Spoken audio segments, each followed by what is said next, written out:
In a nursing home outside Munich in the autumn of 2008, an old man keeps a small glass jar on the nightstand beside his bed.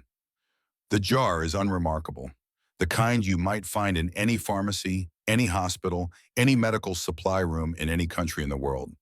But what sits inside the jar is not medicine.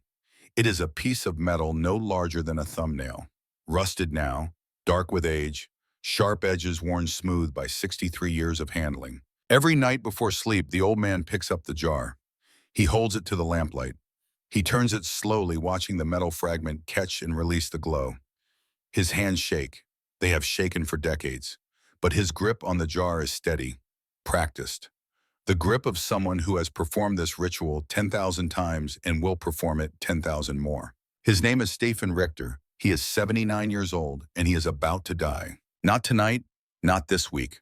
But soon, the doctors have told him, the cancer has spread. The treatments have stopped working. He has weeks, perhaps a month if he is lucky. Though Stefan stopped believing in luck sometime around his 16th birthday, when luck meant nothing more than surviving until morning. His daughter visits every afternoon.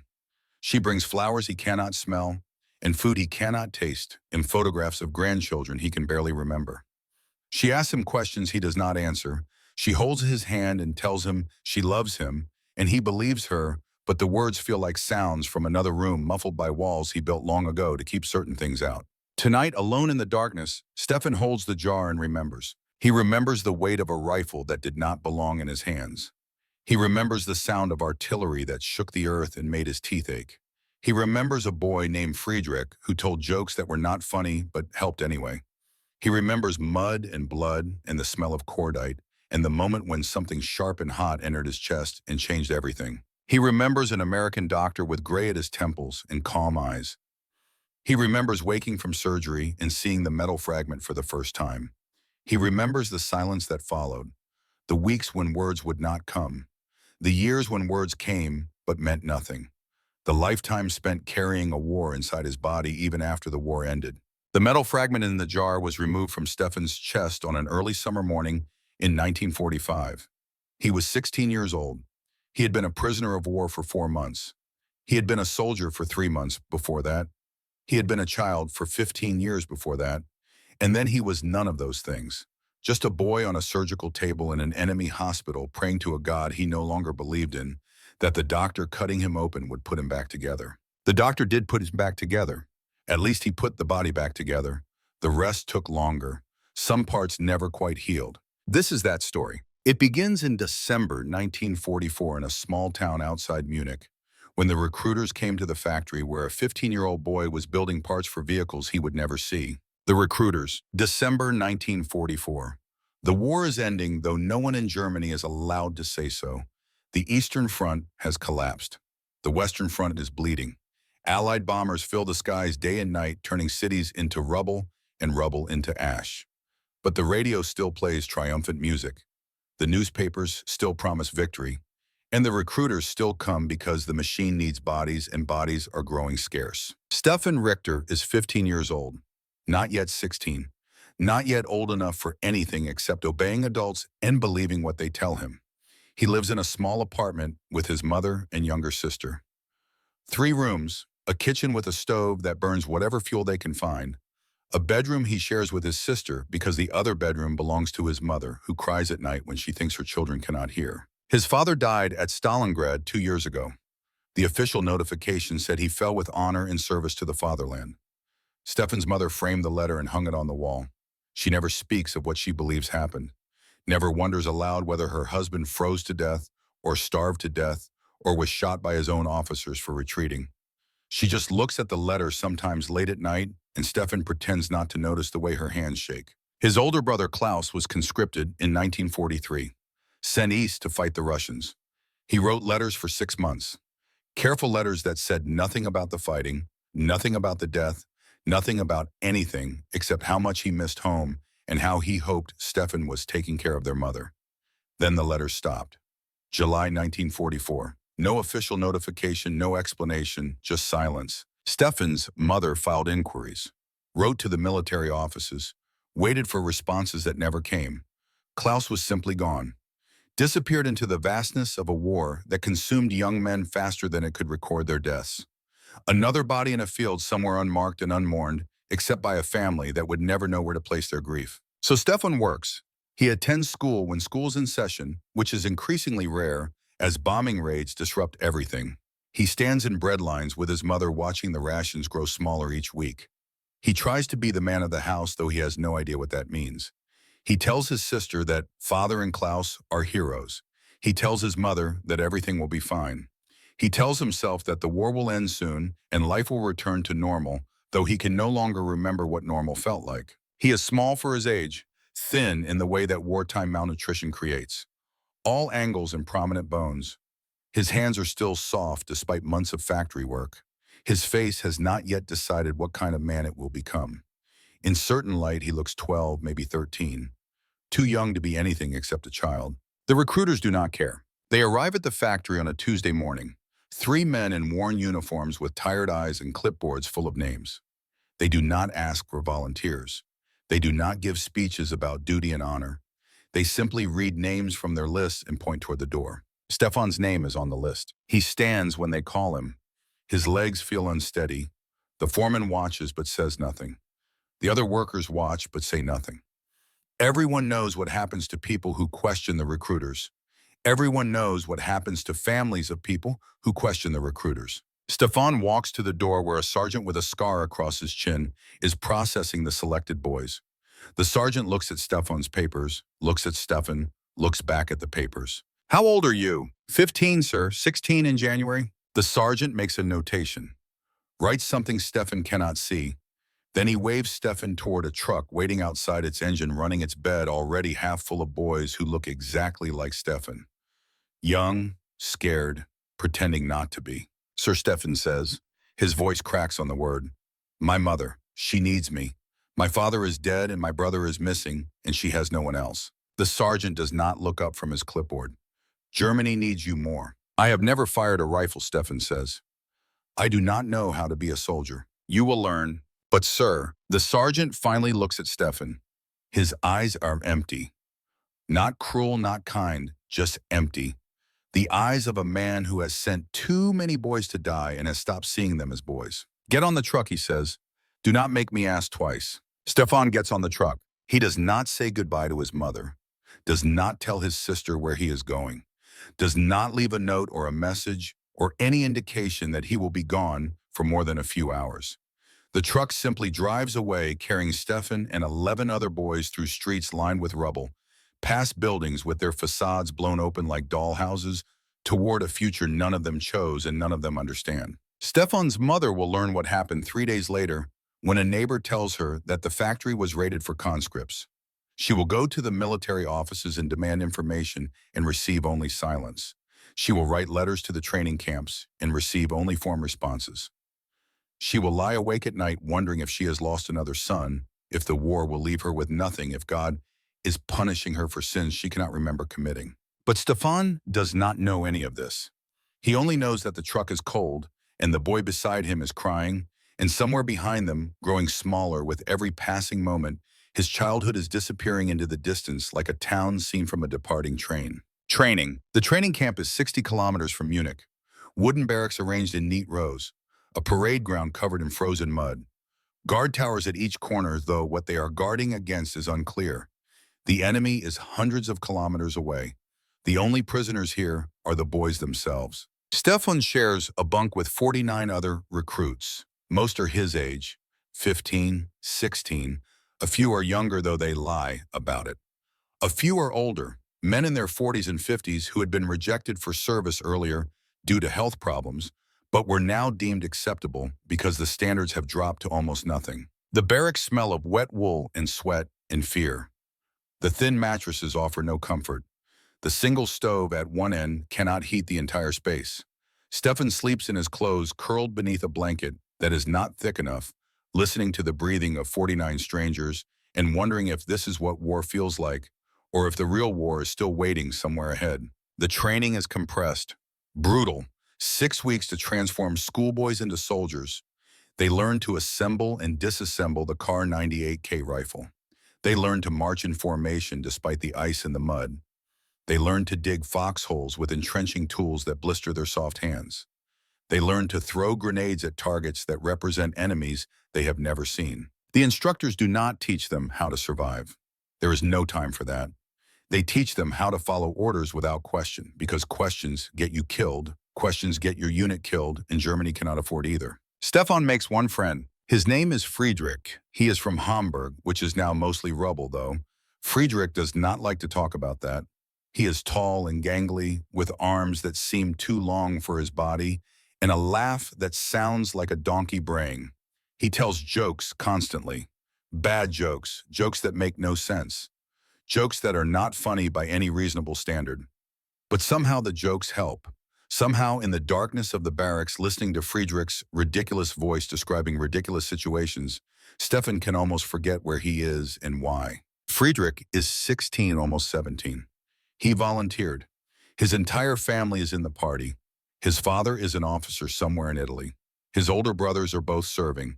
He believes every word of the propaganda, believes in German superiority, believes in the final victory that is always just around the corner, believes that the war will be won and the enemy will be destroyed and everything the radio promises will come true. Stefan does not believe any about it, but he does not say so. Doubt is dangerous. Questions are suspicious. So he nods when Friedrich talks about glory. He smiles when Friedrich describes the future they will build after victory. He pretends to share the faith because pretending is safer than honesty, and safety is all Stefan has left. They train through January, through February. The news from the fronts grows worse, though the instructors never acknowledge it. Allied forces are pushing deeper into Germany. Cities are falling. The defensive lines are collapsing. But the training continues. The orders continue. The machine continues to demand bodies. In late February, Stefan's unit receives deployment orders. They will be sent west, to the front lines, to the actual war that until now has existed only in their imaginations and their nightmares. The night before departure, Friedrich finds Stefan sitting alone behind the latrine, staring at the sky, counting stars that appear and disappear behind drifting clouds. "Are you afraid?" Friedrich asks. Stefan considers lying, decides there is no point. "Yes." Friedrich sits beside him, close enough that Stefan can feel the warmth of his body. Two boys in a frozen camp waiting to be fed into a machine that cares nothing for their fears or their hopes or their lives. "I am also afraid," Friedrich says. He does not look at Stefan when he says it. He looks at the sky, at the same stars Stefan was counting. "But I believe we will survive. I believe we will do our duty, and then we will go home, and we will tell our children about this, about how we saved Germany." Stefan says nothing. He does not believe they will save Germany. He does not believe they will go home. He does not believe they will have children. But he lets Friedrich believe it because belief is all Friedrich has, and taking it away would be crueler than anything the enemy could do. They sit in silence until the cold becomes unbearable. Then they return to the barracks, to the thin mattresses, to the sound of 49 boys breathing in the darkness. Tomorrow they will become soldiers. Tomorrow the dying will begin. The front. The front is not what Stefan expected. He expected lines, clean divisions between German forces and Allied forces, maps with arrows pointing at strategic objectives, officers giving orders that made sense, soldiers fighting enemies they could see. What he finds is chaos. The front is everywhere and nowhere. The lines shift hourly. Units are scattered. Communications are broken. Officers give contradictory commands and then disappear. Soldiers fight shadows and sounds and their own terror. Stefan's unit is assigned to a defensive position along a ridge that overlooks a road the Americans are expected to use. Expected. No one knows for certain. No one knows anything for certain.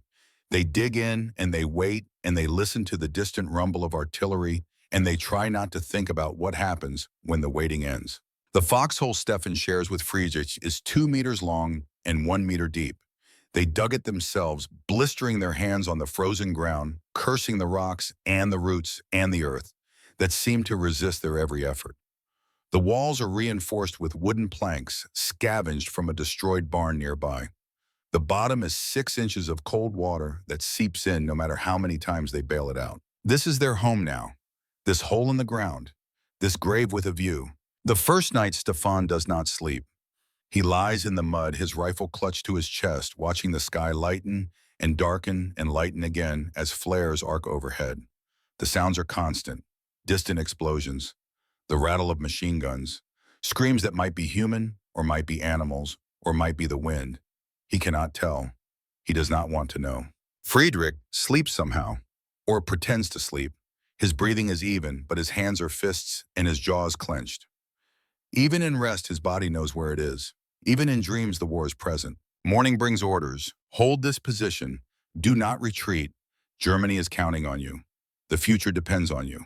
The officer who delivers these orders is a lieutenant who looks barely older than Stefan. 20 perhaps. 22. His uniform is torn. His face is dirty. His eyes have the unfocused quality of someone who has not slept in days. "Where is the rest of the battalion?" one of the older soldiers asks. The lieutenant does not answer. He just walks away, moving down the line of foxholes, repeating the same orders to each group. Hold, do not retreat. Germany, future. Stefan and Friedrich look at each other. They do not need to speak. They both understand what the lieutenant's silence means. There is no battalion. There is just them.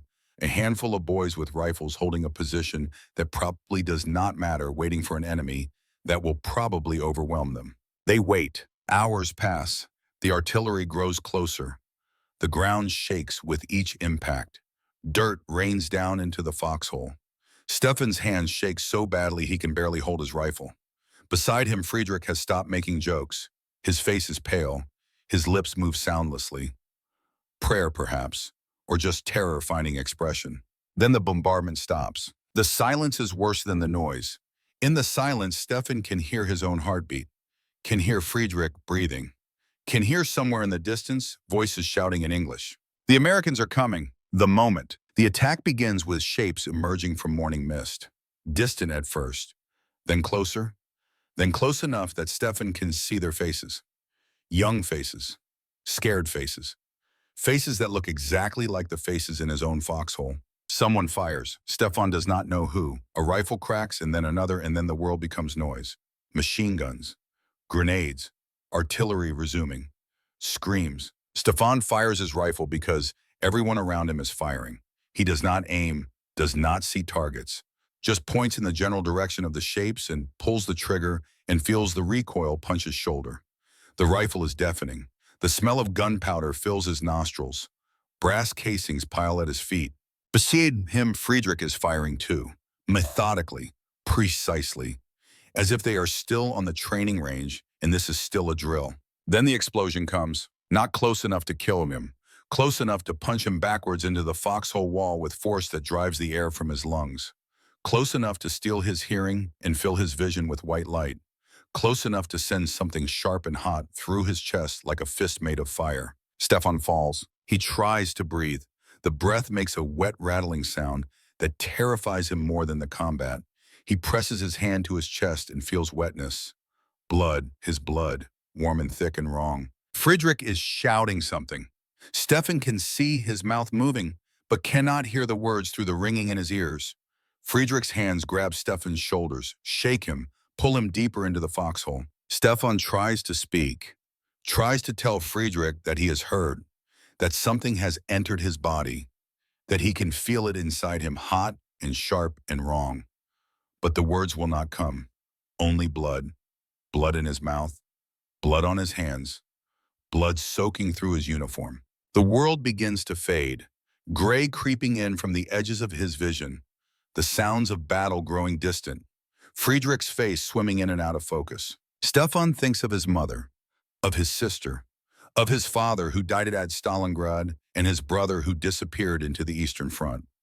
He wonders if this is how they felt, if death is always this slow, this cold, this lonely. He does not want to die. The thought arrives with sudden clarity, cuts through the fog of shock and pain. He does not want to die, not here, not in this mud, not at 15 years old. He has not lived yet, has not loved yet, has not become whoever he was supposed to become. But wanting does not change anything. The blood keeps coming, the pain keeps growing, the gray keeps spreading. The last thing Stefan sees before consciousness leaves him is Friedrich's face, tears streaming through the dirt, mouth open in a scream Stefan cannot hear. Then darkness. And in that darkness, one thought, please, not yet. Not like this. Please. Capture. Stefan does not die in the foxhole. He wakes to unfamiliar hands lifting him onto a stretcher. American hands. Enemy hands. Hands that are surprisingly gentle despite belonging to men he has been trained to fear. Someone kicks his rifle away. Someone shouts in English. Someone presses something against his chest that makes him gasp with pain. A face appears above him. Young, scared, speaking words Stefan does not understand. But the tone is clear. This is a medic, an American medic, an enemy who is trying to keep him alive. Stefan wants to explain, wants to tell them that he is only 15, that he did not want to be here, that he was forced into a uniform and given a rifle and thrown into a battle he never chose. But the words will not come. Just blood bubbling in his throat. Just pain radiating through his body. Just the slow realization that he is now a prisoner. They carry him somewhere, a collection point. Other wounded, Germans and Americans mixed together in the grim democracy of injury. Stefan lies on the stretcher and stares at the sky and feels the metal shifting inside his chest every time he breathes. He thinks about Friedrich. Did Friedrich survive? Is he dead in the foxhole? Is he captured somewhere else? Is he still fighting? Stefan does not know. Will never know. The chaos of battle has swallowed his only friend, and the silence that follows is its own kind of wound. Hours pass, or maybe minutes. Time has lost meaning. Stefan slips in and out of consciousness. Each time he wakes, the sky has changed color. Each time he wakes, the pain is different. Sometimes sharp, sometimes dull, always present. At some point, someone gives him water, an older German prisoner with bandages on his head. The man steadies Stefan while he drinks, says nothing, just holds him upright until the coughing stops, then releases him and returns to his own silence. Stefan counts the other prisoners. 17. Most are older than him, veterans with the hard eyes of men who have seen too much. They do not speak to him. He is too young, too obviously new, a child who should not be here. Night falls. They load the prisoners onto trucks. Stefan is placed in the back with 8 others. The truck smells of diesel and blood. They drive through darkness, bouncing over rough roads. Each bump sends fresh pain through Stefan's chest. Each breath reminds him that something is wrong inside. Metal. He can feel it when he presses carefully around the wound. Something hard and sharp beneath the skin. A piece of the explosion, a fragment of the shell that tried to kill him. Still there, still inside, waiting. The holding facility in France is a sea of mud and barbed wire. Thousands of German prisoners packed into a space designed for hundreds. Tents that leak when it rains. Latrines that overflow. Food that arrives once a day, if it arrives at all. Stefan learns quickly that prisoner of war does not mean protected. It means processed, cataloged, stored until someone decides what to do with you. He is questioned 3 times in the first week. Different officers, different interpreters, the same questions. Name, rank, unit. How old are you? 16, Stefan says each time. The lie tastes bitter but necessary. Boys who admit to 15 do not survive processing. He has heard whispers, rumors about what happens to soldiers without proper papers, to children in uniforms who cannot prove they belong in uniforms. He does not know if the rumors are true. He does not want to find out. The wound in his chest has stopped bleeding, but it has not healed. The skin closed over the entry point, trapping whatever entered inside. Stefan can feel it when he breathes deeply. A sharp pressure, a wrongness that pulses with his heartbeat. He tells no one. Weakness invites punishment. That is what the older prisoners say. Show pain and you become a target. Complain and you disappear. Keep your head down. Keep your mouth shut. Survive until the war ends and pray there is something left to go home to. Stefan keeps his head down, keeps his mouth shut, learns to breathe shallowly so the metal does not shift, learns to move carefully so the wound does not tear, learns to sleep sitting up because lying down makes the pressure unbearable. 2 weeks pass. 3.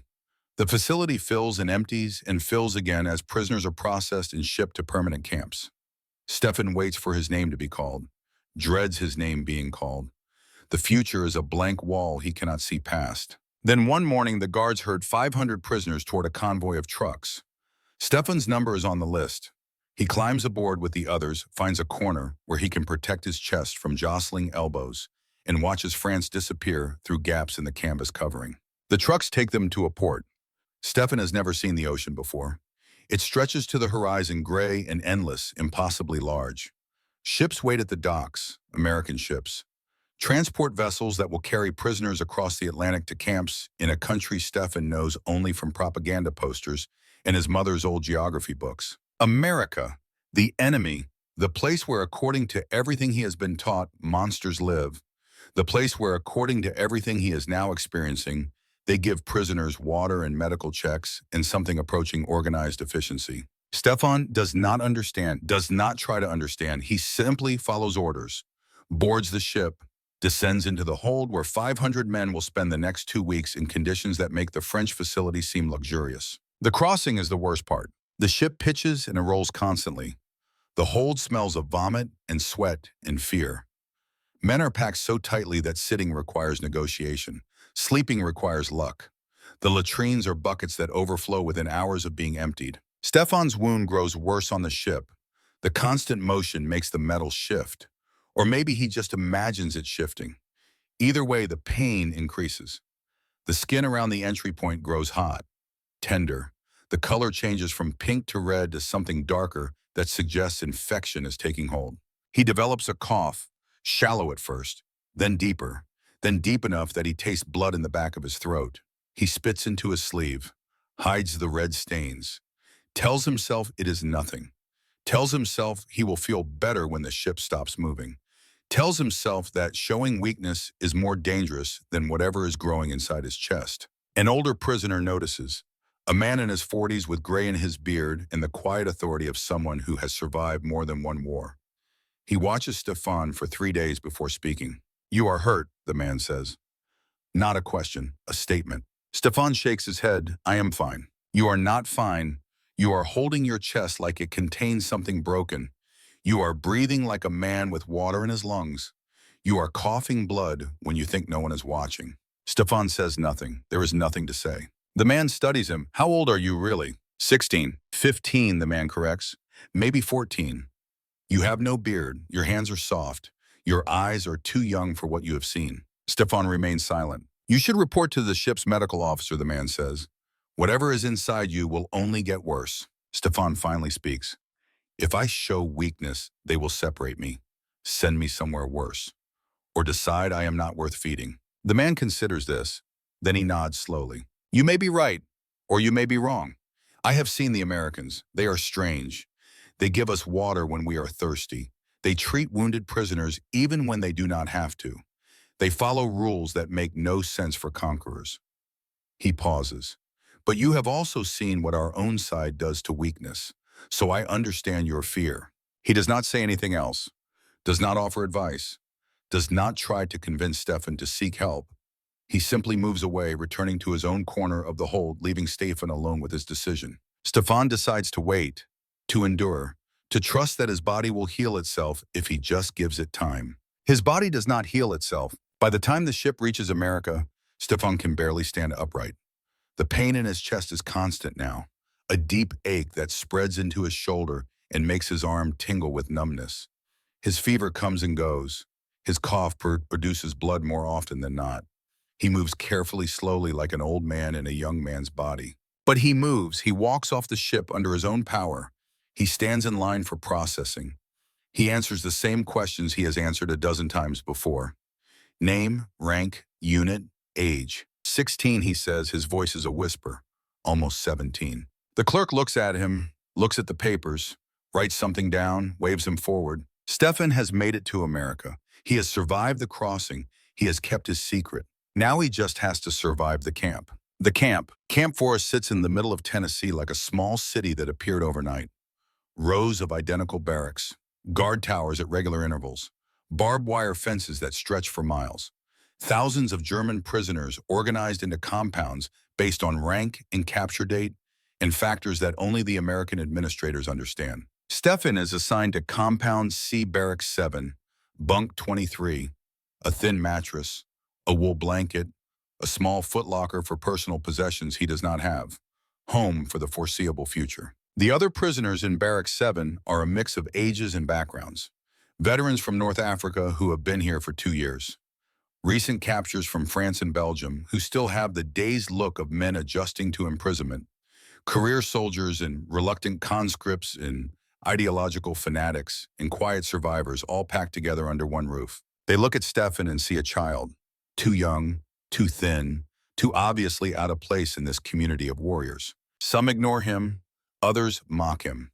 A few show something like kindness, offering advice about camp routines and which guards to avoid and how to navigate the complex social hierarchies that exist among prisoners. Stefan listens to everything, speaks as little as possible, tries to be invisible. The camp routine is surprisingly structured.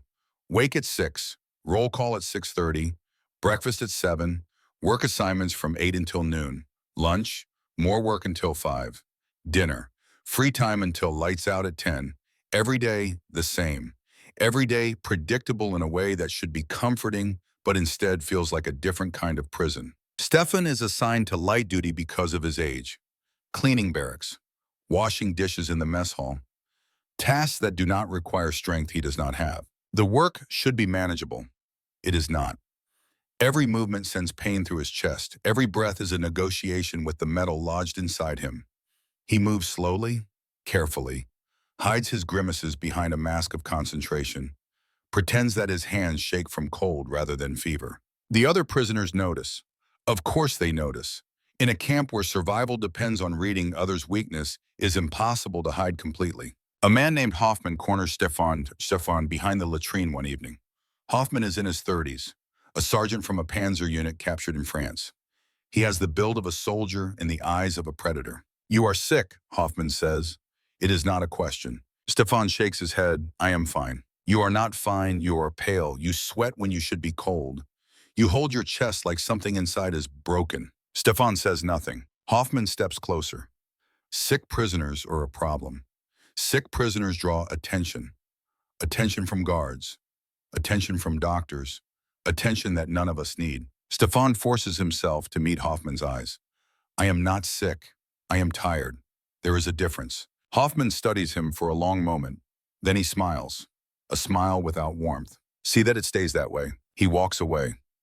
Stefan leans against the latrine wall and waits for his heart to stop racing. The metal in his chest pulses with each beat, reminding him that he is running out of time. The secret. 4 weeks in America, then 5, then 6. Stefan's wound does not improve. It gets worse. The skin around the entry point has developed a permanent redness, a swelling that is warm to the touch even when the rest of his body shivers with fever. The cough has become constant, a low, rattling sound that he can suppress during the day, but not at night. The older prisoners give him a wide berth now, not from cruelty, from self-preservation. In the close quarters of the barracks, disease spreads fast. Whatever Stefan has, they do not want it. Only one person still talks to him. His name is Weber. He is 42 years old, a former school teacher from Dresden who was conscripted in 1943 and captured in Italy 6 months later. He sleeps in the bunk below Stefan's. He has kind eyes and a gentle voice and a habit of humming classical music while he works. Weber brings Stefan extra bread from the mess hall, saves water for him when the lines are long, covers for him when he cannot complete his work assignments. He asks nothing in return, offers no judgment, simply helps because helping is what he does. One night when the barracks are quiet and most men are asleep, Weber climbs up to Stefan's bunk, sits on the edge of the mattress, speaks in a whisper. "You need to see a doctor." Stefan shakes his head. "I cannot." "Why not?" "Because showing weakness is dangerous. Because I do not trust them. Because I am afraid of what they will find." Weber is quiet for a moment. Then he says something that Stefan does not expect. "I know what you are hiding." Stefan's blood runs cold. Hoffman. Had Hoffman told others? Had the whole barracks been watching him, waiting for the right moment to turn him in? Weber sees the fear on his face, shakes his head. "Not the wound. The other thing, your age." Stefan cannot speak. "You are not 16, Weber says. You are 15, maybe younger. You have never needed to shave. Your voice has not finished changing. Your hands are the hands of a child, not a soldier." "How long have you known?" "Since the day you arrived. Since I saw you walk off the truck, holding your chest, trying to look older than you are." Weber pauses. "I had a son. He would have been your age now. He died in an air raid in 1943. Dresden. I am sorry. Weber waves away the apology. The point is that I know a child when I see one, and I know that children should not die in prisoner of war camps because they are too afraid to ask for help. Stefan feels tears building behind his eyes, fights them back. Tears are weakness. Weakness is dangerous. What do you want me to do, he whispers. Weber reaches out, touches Stefan's shoulder gently. The first human contact Stefan has experienced in months that was not violent or transactional. Tomorrow you will go to the camp hospital. You will tell them you are sick. You will let them examine you, and you will accept whatever help they offer. They will find out about my age, about everything. Yes, they probably will. But you will be alive to face the consequences.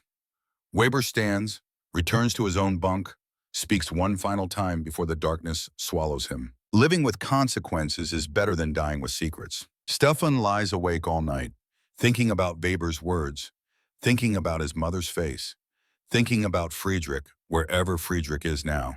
He decides. Tomorrow he will go to the hospital. Tomorrow he will stop carrying the war alone. The breaking point. Tomorrow does not go as planned. Stefan wakes with a fever so high that the world seems to shimmer at the edges.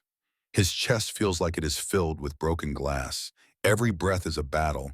Every movement is agony. He tries to stand for roll call. His legs buckle.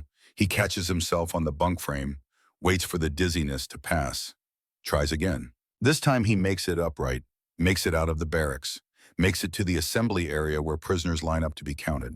He stands in formation, counts the seconds, wills his body to hold together for just a few more minutes. Then the work assignments begin. Stefan's name is called for a detail he has never done before. Supply unloading. Trucks have arrived with crates of food and equipment.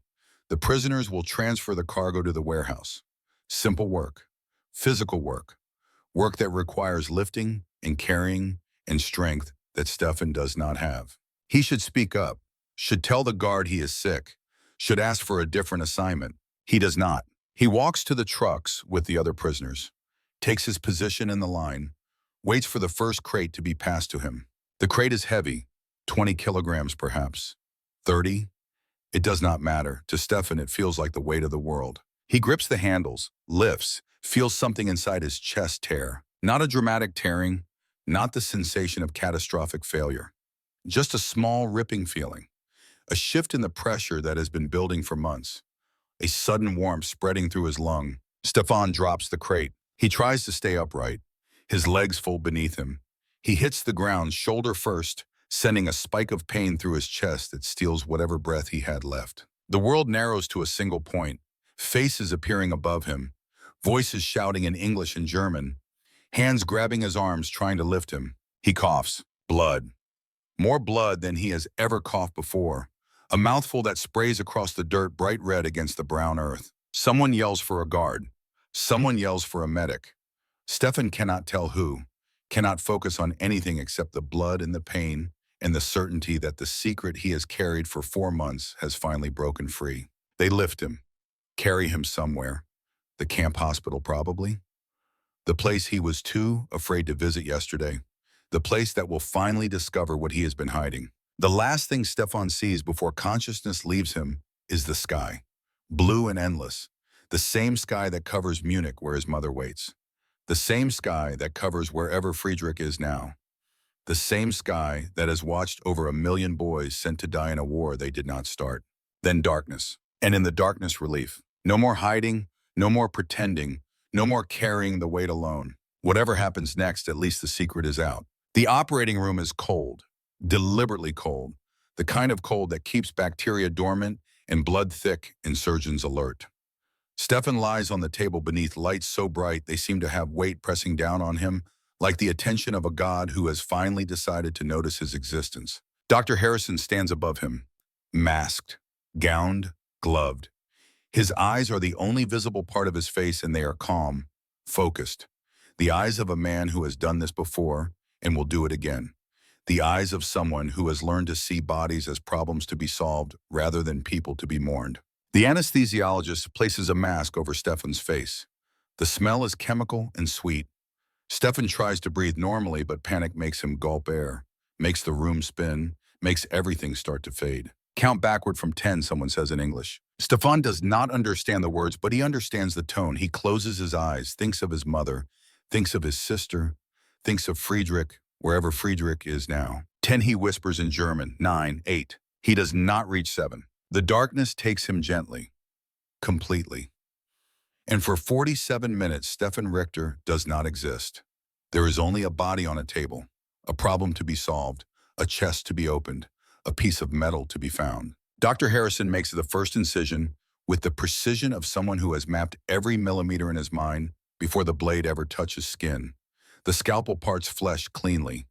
Blood wells up and is immediately suctioned away. The surgical field must remain clear. Vision must remain unobstructed. There is no room for error when you are working this close to structures that cannot be repaired. The shrapnel has been living inside Stefan for 4 months. It has become part of him in ways that metal should never become part of flesh. Scar tissue has grown around it, incorporating the foreign object into the architecture of the chest, as if the body decided that what could not be expelled must be accepted. Dr. Harrison works through this tissue carefully, millimeter by millimeter. His instruments move with the delicacy of a jeweler and the confidence of a butcher. He knows what he is looking for. He knows where it is. The only question is whether he can remove it without destroying what surrounds it. The nurses assist in choreographed silence. Instruments appear in the doctor's hand the moment before he asks for them. Retractors hold the wound open. Suction clears the field. Everyone breathes in the same rhythm as if the operating room has become a single organism focused on a single purpose. 20 minutes in, Dr. Harrison reaches the shrapnel. He can see it now. Dark metal against red tissue, jagged edges that have done their damage and could do more if disturbed incorrectly. The fragment is lodged between a rib and the lung, nestled against blood vessels that pulse with each beat of the unconscious boy's heart. Forceps, Dr. Harrison says quietly. The instrument is placed in his hand. He positions it carefully, grips the edge of the metal, begins to pull. The shrapnel does not want to leave. It has made a home here, has been carried across an ocean, has survived transport ships and holding camps and 4 months of the boy's stubborn refusal to admit he needed help. The metal has stories to tell, memories embedded in its rust, a history written in the tissue that has grown to embrace it. But Dr. Harrison is patient. He has removed shrapnel before, has learned that metal can be convinced if you are gentle enough and persistent enough and willing to work on its timeline rather than your own. He adjusts his grip, changes the angle, applies pressure that is firm but not forceful. The fragment shifts, releases, comes free with a small, wet sound that seems too quiet for something so significant. Dr. Harrison lifts the metal into the light, examines it briefly, then places it on the steel tray beside the operating table. Click! The sound echoes in the silent room. The sound of something ending. The sound of a war finally being extracted from a body that should never have carried it. Got it, Dr. Harrison says. Then louder. Check for additional fragments. Clean the cavity. Prepare for closure. The rest of the surgery is reconstruction, making sure nothing was left behind, ensuring the wound will heal cleanly, stitching layers of tissue back together in reverse order of their opening. The body is a machine, and they are mechanics restoring it to working condition.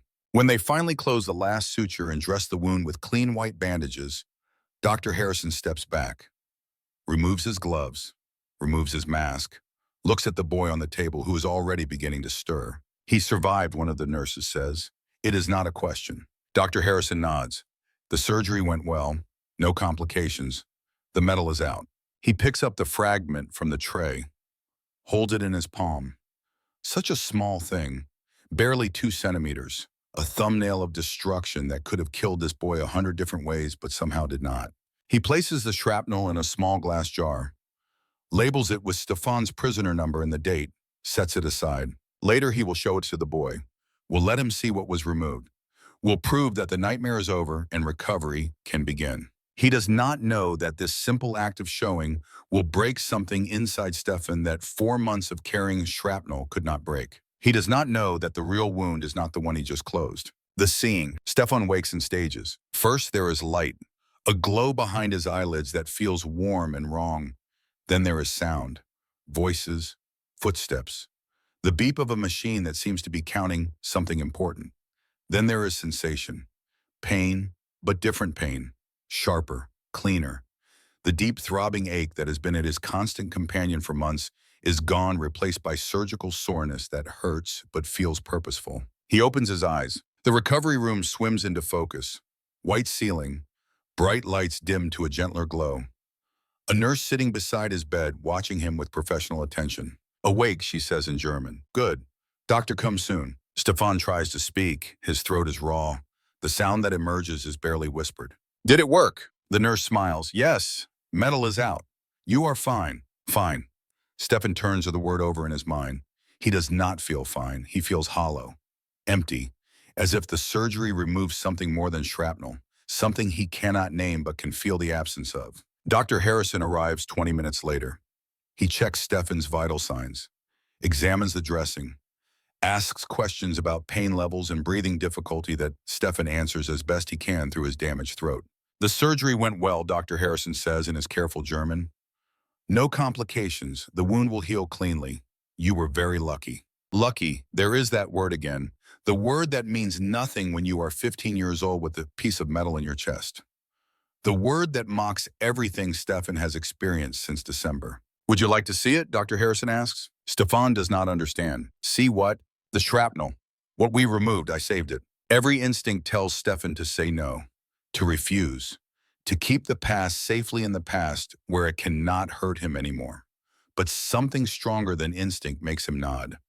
Curiosity, perhaps, or the need to know, or the simple human desire to see the thing that has been trying to kill you. Dr. Harrison produces the small glass jar, holds it up so the light catches the metal inside. Stefan stares. The fragment is small, jagged, dark with old blood and rust. It looks harmless now, like a broken tooth, like a bent nail, like something you might find in a junk drawer and throw away without thinking. This tiny thing ruled his life for 4 months. This piece of steel dictated every breath he took, every movement he made, every decision about when to speak and when to stay silent. It transformed him from a schoolboy into a soldier, into a prisoner, into a patient. It carried war inside his body even as he crossed an ocean to escape it. Stefan's breath catches, not from physical pain, from something else. A collapse, a crumbling. The walls he has built to keep functioning, suddenly developing cracks that spread faster than he can repair them. He stares at the shrapnel and feels everything he has been suppressing rush forward at once. The fear he could not show during capture. The grief he could not express during transport. The anger he could not voice during months of silent suffering. The betrayal by adults who sent him to fight. The loss of his childhood. The death of his father at Stalingrad. The disappearance of his brother into the Eastern Front. Friedrich crying in the foxhole. His mother standing in the breadline. His sister growing up without anyone to protect her. The waste of it all. The stupid, senseless, unforgivable waste of young lives thrown into meat grinders by old men who called it duty and honor and sacrifice. Stefan's mouth opens. He means to say something. Thank you, perhaps. Or it is so small. Or I cannot believe that was inside me. But nothing comes out. His lips move. His throat works. But the words stay locked inside, trapped behind a wall of trauma too thick to penetrate. He stares at the shrapnel and he goes completely still. Not the stillness of peace. The stillness of something broken so thoroughly that movement itself becomes impossible. Stefan, Dr. Harrison says, "Are you all right?" No response. Stefan's eyes remain fixed on the glass jar. His chest rises and falls rapidly. Shallow breaths that suggest panic, but his face shows nothing.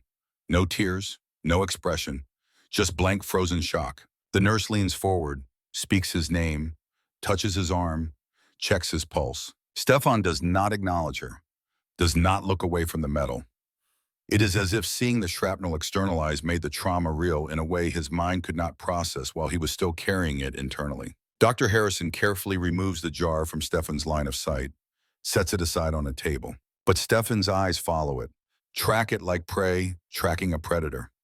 Unable to look away even when looking causes pain. Stefan, Dr. Harrison says firmly, "Look at me." Stefan's eyes move to the doctor's face, but they are empty. Present, but not present. Seeing, but not comprehending. The lights are on, but nobody is home. Dr. Harrison has seen this before. In soldiers who survived but did not survive, whose bodies continued while their minds retreated to some protected space where the war could not reach them. Shell shock, combat fatigue, battle exhaustion. Whatever the name, the result is the same. A person who looks alive but has left themselves behind. Get me the psychiatrist, Dr. Harrison orders quietly, and keep him under close observation. I do not think like he will hurt himself, but I want someone watching at all times. The nurse nods, leaves quickly. Dr. Harrison sits beside Stefan's bed and wonders what he has done. What showing the shrapnel has triggered. What broke inside this boy that seeing the physical evidence of his own violation could cause such complete withdrawal. Maybe it was the reality of it. The proof that the war was real and the wound was real and none of it had been a nightmare from which he could wake. Maybe it was the loss of the only thing that connected him to his identity as a soldier, even a reluctant one. Maybe it was just the final straw, the last weight added to a burden that was already too heavy to carry. Whatever the reason, Stefan Richter has gone somewhere inside himself where doctors cannot follow. And whether he will come back remains to be seen. The silence. 3 weeks pass. Stefan heals physically. The wound closes cleanly. No infection, no complications. The surgical site becomes a scar, pink at first, then fading to white. A ridge of tissue that maps where metal entered and where medicine intervened. But he does not speak. The silence is complete, absolute. A wall that no one can breach despite their efforts. The nurses try conversation. The doctors try examination. The psychiatrist tries therapy. Other prisoners try camaraderie. Nothing works. Stefan looks at them, registers their presence, but does not respond. He goes through the motions of hospital life, eats when food is placed before him, sleeps when darkness falls, walks when directed to walk, but he does it all in silence. His voice locked away somewhere inside himself where trauma cannot use it against him. Major Whitmore, the psychiatrist, visits daily. He sits beside Stefan's bed and talks about trauma, about recovery, about the mind's way of protecting itself from pain too great to process. The silence is not weakness, he says in German. It is survival. Your brain has decided that words are dangerous. It is protecting you the only way it knows how. Stefan listens, understands intellectually, but cannot translate understanding into action. The pathway from thought to voice has been severed. The words exist inside him, but they cannot find their way out. On the 10th day of silence, a letter arrives. It has been processed through the Red Cross, delayed by months of war and bureaucracy and the chaos of a collapsing nation. But it has finally reached its destination. A single envelope addressed to prisoner 47,291, Stefan Richter. The return address is Munich. The handwriting is familiar. His mother. The nurse brings the letter to Stefan's bedside.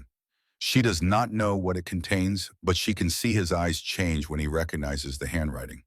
Something flickers there. The first sign of life she has seen since the surgery. Would you like me to read it? She asks gently. Stefan cannot answer, but he nods, barely perceptible, a movement so small it might have been imagination. The nurse opens the envelope, unfolds the single page, begins to read in slow, careful German. My dearest Stefan, I do not know if this letter will reach you. I do not know if you are alive. I do not know anything anymore, except that I must write, must send these words into the world, and hope they find you. We received notification that you were captured, an American notification processed through the Red Cross. They said you were wounded but alive. They said you were being treated according to international law. They said I could write to you. So I am writing. Your sister asks about you every day. She is growing so fast, Stefan. You would not recognize her. She is 12 now, almost 13, and she has your father's eyes. She keeps your photograph beside her bed.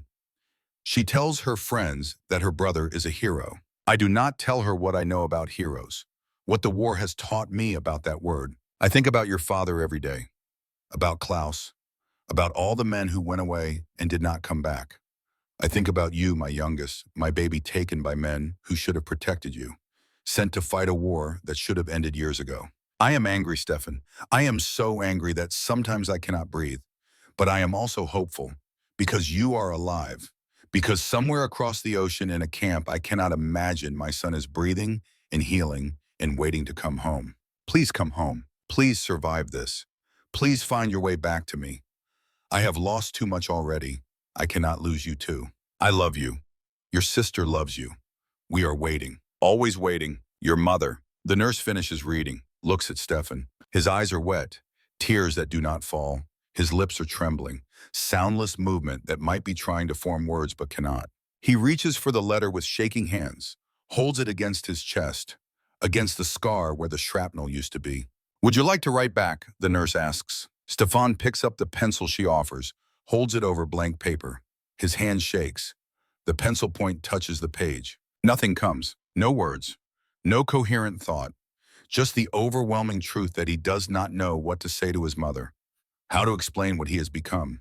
How to describe the distance between the boy who left and the prisoner who would return. He sets the pencil down. The paper remains blank. Another conversation that will not happen.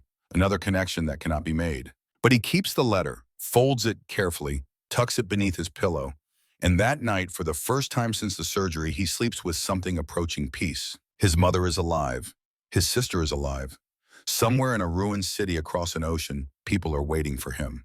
He just has to find his way back to them. He just has to find his voice. Friedrich, on the 15th day of silence, another prisoner is admitted to the hospital ward. A German soldier with a badly infected leg wound. They place him in the bed beside Stefan's. Too weak to move, too feverish to notice his neighbor. Stefan watches the new arrival with empty eyes. Watches the doctors examine the leg. Watches the nurses change the bandages. Watches the fever rage and break and rage again over 3 days of uncertainty. On the 4th day, the soldier wakes, coherent for the first time, looks around the ward with the confused gaze of someone trying to remember where he is. His eyes find Stefan.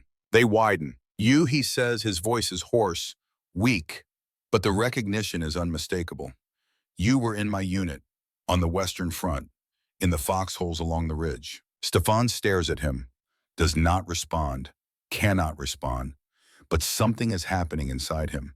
Something is shifting. The soldier studies Stefan's face, searching his memory. "Richter," he says finally.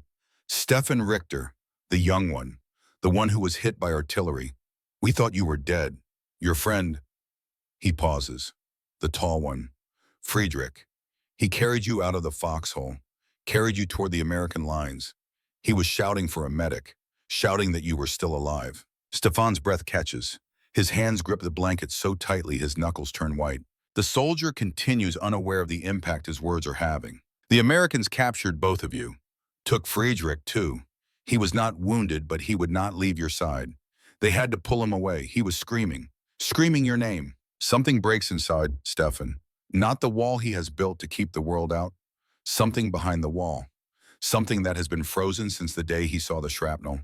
Where Stefan whispers. His voice is barely audible, rusty from 3 weeks of disuse, but it is there. The first word he has spoken since the surgery. The soldier turns sharply, stares at Stefan with surprise. "Where is Friedrich?" Stefan says. Each word is an effort. Each syllable costs him something he cannot name. The soldier shakes his head. "I do not know. They separated us during processing. Sent us to different facilities. I heard rumors that he was sent to a camp in Texas. Big camp. Thousands of prisoners. But I do not know for certain." Stefan closes his eyes. Friedrich is alive. Friedrich carried him out of the foxhole. Friedrich screamed his name while the Americans pulled them apart. His only friend did not abandon him. His only friend survived. "Thank you," Stefan says.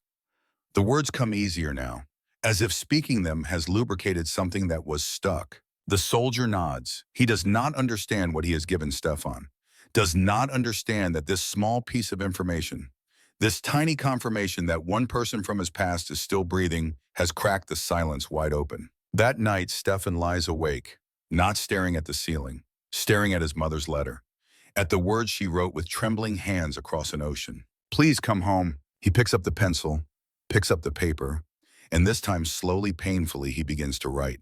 "Dear Mama, I am alive." It is not much, just 3 words, but they are the first words he has written since capture. The first communication with the world beyond the walls he built to protect himself. He will write more tomorrow, and more the day after, and slowly, word by word, he will rebuild the bridge between who he was and who he might become. The silence is not gone. It will never be entirely gone, but it is no longer absolute. A crack has appeared, and through the crack, light is beginning to enter. The glass jar. 3 more weeks pass. Stefan is transferred from the hospital ward back to the regular camp. He walks, now speaks, now functions, now in ways that approximate normal human behavior. The psychiatrist clears him with cautious optimism. The doctors declare him physically healed. But everyone who knows him can see that something has changed. The Stefan who returns to the barracks is quieter than silence, more thoughtful than thought. He responds when spoken to. He follows orders without difficulty. He works assigned duties and eats meals and attends roll calls. But there is a distance in his eyes, a space between himself and the world that was not there before, as if part of him remains in the operating room, staring at a piece of metal in a glass jar, understanding for the first time what war had done to him. Before his release from the hospital, Dr. Harrison comes to see him one final time. The doctor carries something in his hand, a small glass jar, the same jar he showed Stefan on that terrible day when seeing became too much and silence became the only refuge. "I want you to have this," Dr. Harrison says. His German has improved over the weeks of treating German prisoners. The words come more naturally now. Stefan looks at the jar, at the shrapnel inside. His breath quickens slightly, but he does not look away, does not retreat into himself. "Why?" he asks. Dr. Harrison considers the question. "Because it is yours, because you carried it for 4 months and it did not kill you. Because surviving deserves a souvenir. Because someday when you are old, you will want proof that this happened, that you were here, that you endured." Stefan takes the jar, holds it up to the light, watches the metal fragment catch and release the glow as he turns it slowly. "It is so small," he says. "Yes, I thought it would be bigger. In my mind, it was enormous, the size of my fist, the weight of the world. The things that hurt us most are often small," Dr. Harrison says. "Small enough to carry without realizing. Small enough to ignore until they cannot be ignored anymore." Stefan nods slowly. He understands what the doctor is saying, understands that the shrapnel in the jar is not the only piece of the war he will carry for the rest of his life. "I am sorry this happened to you," Dr. Harrison says. It is the second time he has apologized. The first was before the surgery. This time the apology carries different weight. Stefan looks at him. This American doctor, this enemy, this man who cut him open and put him back together and showed him the thing that was killing him. "You saved my life," Stefan says. "I did my job." Number Stefan shakes his head. "You saved my life. You did not have to. I am the enemy. I wore a uniform that fought against your country, but you treated me like I mattered." Dr. Harrison is quiet for a long moment. Then he speaks. "I had a son. He was 17. He died at Normandy, shot on the beach. I never saw his body, never got to say goodbye." He pauses. "When I look at you, I see him. I see all the boys who should have lived. German American, it does not matter. You are all someone's son." Stefan does not know what to say. So he says the only thing that seems right. "I'm sorry about your son." Dr. Harrison nods, clears his throat, returns to his professional demeanor. "Keep the jar," he says. "Remember what it means. Remember that you survived. And when you go home, live a life worth surviving for." He extends his hand. Stefan takes it. They shake. Two people from opposite sides of a war that neither of them chose, connected by a piece of metal and an act of mercy. "I will remember," Stefan says. "Good." Dr. Harrison leaves. Stefan watches him go. Then he looks at the jar again. He will keep it for the rest of his life. 63 years later. Munich, October 2008. The old man in the nursing home has stopped eating. The doctors say it is the cancer spreading now beyond any hope of treatment. The nurses say it is grief, the slow surrender of someone who has decided it is time to go. His daughter visits every day, sits beside his bed, holds his hand, tells him stories about grandchildren he can barely remember. "Papa," she says one afternoon, "tell me about the jar." Stefan opens his eyes, looks at her with the clarity that sometimes comes to dying men, a final gift before the light goes out entirely. "What do you want to know? You have kept it your whole life, on your nightstand. Every night you look at it before you sleep. Why?" Stefan is quiet for a long moment. Then he speaks. His voice is weak but steady. "Because it reminds me of the war, of surviving, of what it could, of the American doctor who cut me open and gave me back my life, of your grandmother waiting in Munich while I was dying in a prisoner camp, of Friedrich, my friend who carried me out of a foxhole when he could have left me to die." His daughter squeezes his hand. "Papa, what happened to Friedrich?" Stefan smiles, a small smile but genuine. "He found me. After the war. We both returned to Germany, to the ruins, to the reconstruction. I thought he was dead. He thought I was dead. But we found each other. We lived as neighbors for 40 years. He was the godfather at your christening." His daughter's eyes widen. "Uncle Fritz." "Yes, he never told me." You never told me. Stefan closed his eyes. Some stories are too heavy for words. Fritz and I, we understood each other without speaking about it. We knew. That was enough. Why burden our children with nightmares they did not earn? His daughter nods slowly. She remembers now. The way her father and Uncle Fritz would sometimes sit in silence on the perch, watching the sunset, not speaking for hours.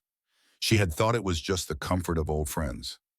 Now she understands it was the silence of shared memory, of things that could not be said, but did not need to be. Stefan reaches for the jar. His hands shake badly now. His daughter helps him, lifts the glass to where he can see it. This piece of metal tried to kill me, Stefan says, but I survived.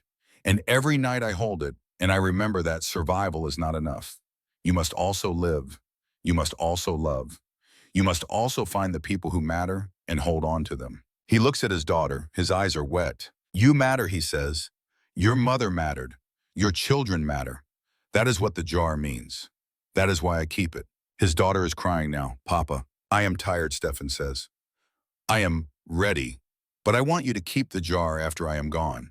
I want you to tell your children what it means.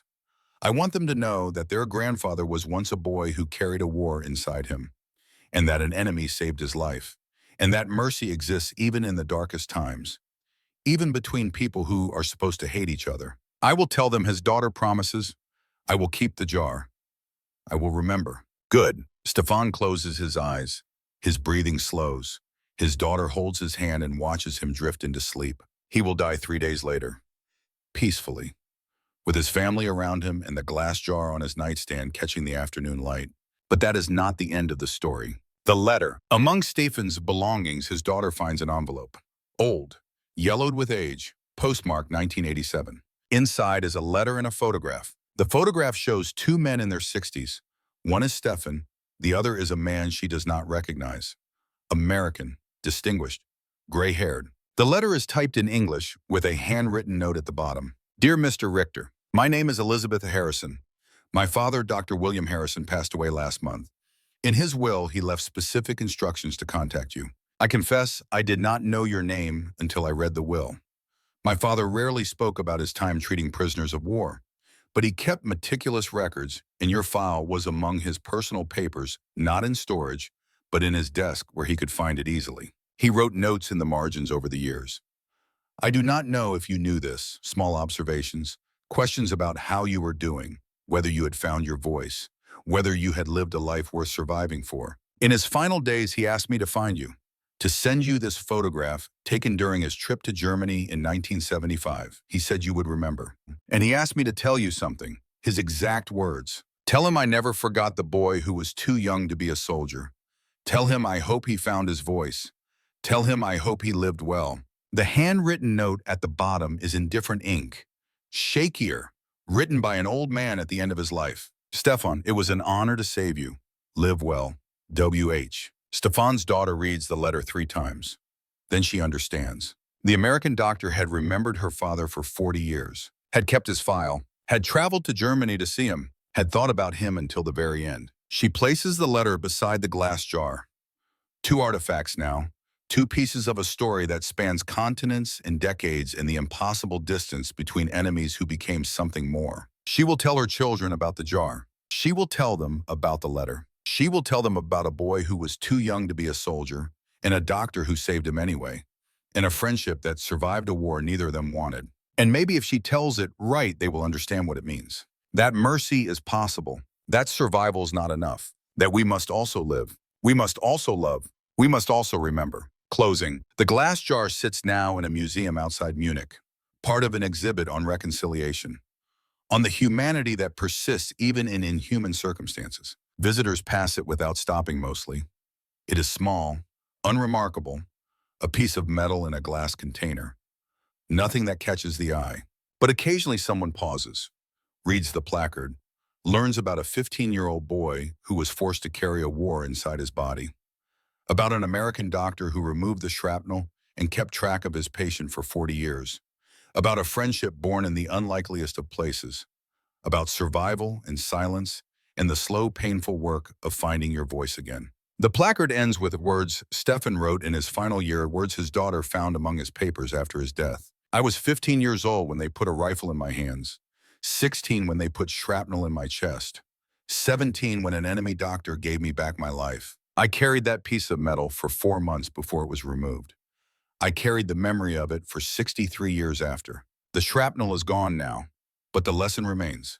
We are more than the wars we survive. We are more than the wounds we carry. We are the choices we make after, the love we give, the mercy we show, the voices we find when silence seems easier. I found my voice. I found my life. I found my way home. And that in the end is all any of us can hope for. The museum is quiet now, evening falling, shadows lengthening across the display cases. The metal fragment in the jar catches the last light of day. And somewhere across the years, a boy who was too young to be a soldier finally rests in peace.